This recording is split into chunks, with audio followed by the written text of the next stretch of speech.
Hello student, আজ পড়ব mental health nursing সাবজেক্টের ইউনিট 2 এর question theory of psychosexual development.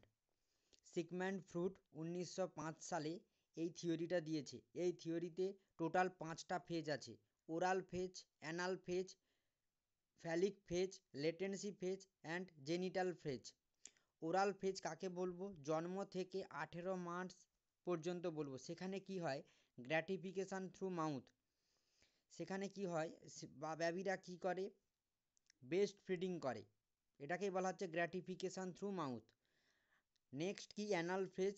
Anal phase বলা হয় 18 মাস থেকে 3 বছর পর্যন্ত। সেখানে কি হয়? গ্র্যাটিফিকেশান থ্রু অ্যানাস। বাচ্চাদের ট্রেনিং দেওয়া হয়, টয়লেট ট্রেনিং। আর কি হয়?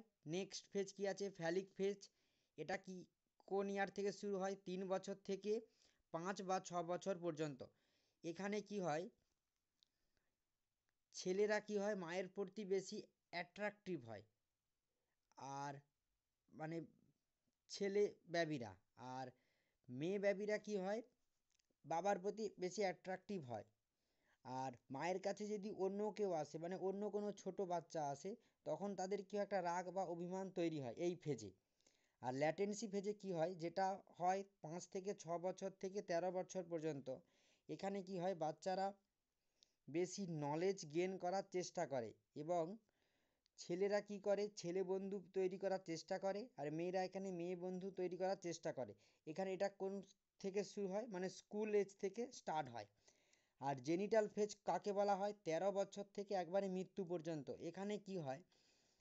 এখানে তারা লাইফে মানে একটা ভালো পজিশানে যাওয়ার চেষ্টা করে, এবং তাদের লাইফ পার্টনার খোঁজার চেষ্টা করে, এবং তাকে নিয়ে শেষ পর্যন্ত জীবন অতিবাহিত করার চেষ্টা করে এই সর্বশেষ ফেজে, জেনিটাল ফেজে। আশা করি আজকের ভিডিওতে তোমরা theory of psychosexual development Sigmund ফ্রয়েডেরটা বুঝতে পেরেছো। Okay, thank you so much.